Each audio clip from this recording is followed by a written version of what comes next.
afternoon, everyone. My name is Justin Isaga. I'm 15 years old and I want to become a Coast Guard someday. Good afternoon, sir. I'm Lea Susataro. I'm 15 years old. Sir, good afternoon everyone. My name is Jania Janine. I'm 15 years old and I want to be a dress designer someday. Good afternoon, everyone. Good afternoon, sir. My name is PJ Zidano. I'm 16 years old. Good afternoon, everyone, especially sir. My name is Rizano Babis Palin from Barangay del Pilar. My age is 15. My future is to become a police someday. Microsoft Word is widely used word processing application developed by Microsoft Corporation. It has been a cornerstone of the Microsoft Office suite since its inception and remains one of the most popular tools for creating, editing, and formatting documents of various.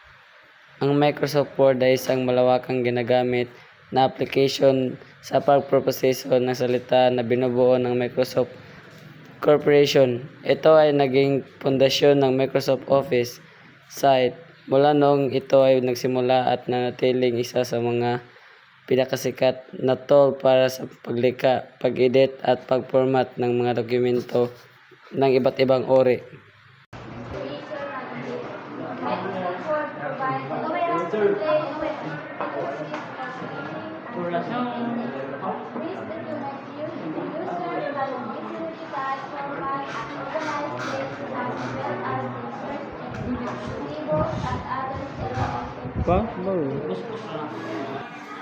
Paglikha at pag-edit ng dokumento.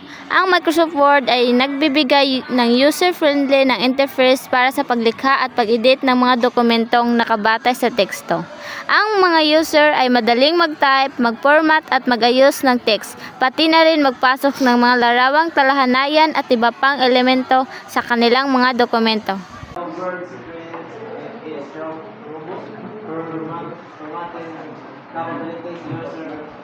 Then customize from color, styles, and layout and create professional documents features like headers and footers, page number, and paragraph.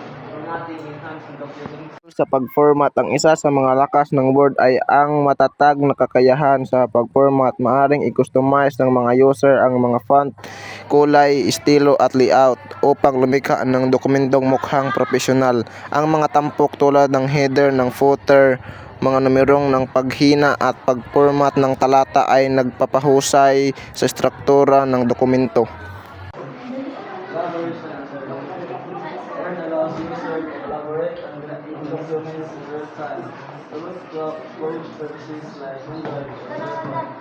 Multiple users can see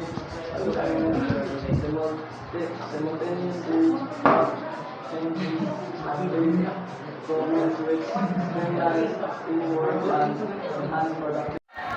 Pakikipagtulungan at pagbabahagi. Binibigyang daan ng Word ang mga user na mag-collaborate sa mga dokumento ng real-time sa pamamagitan ng mga serbisyo sa cloud tulad ng OneDrive o SharePoint.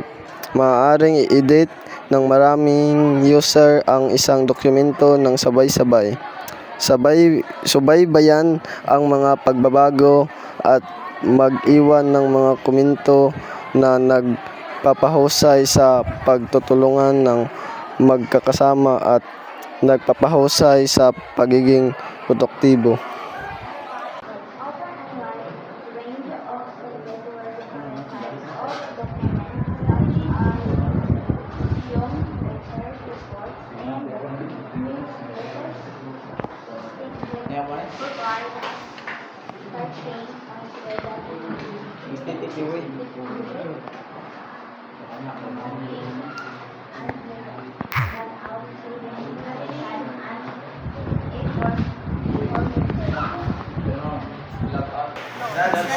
Mga template, nag-aalok ng mga word, malawak na hanay na mga template para sa iba't ibang uri ng mga dokumento tulad ng mga resume, sulat, ulat, at newsletters.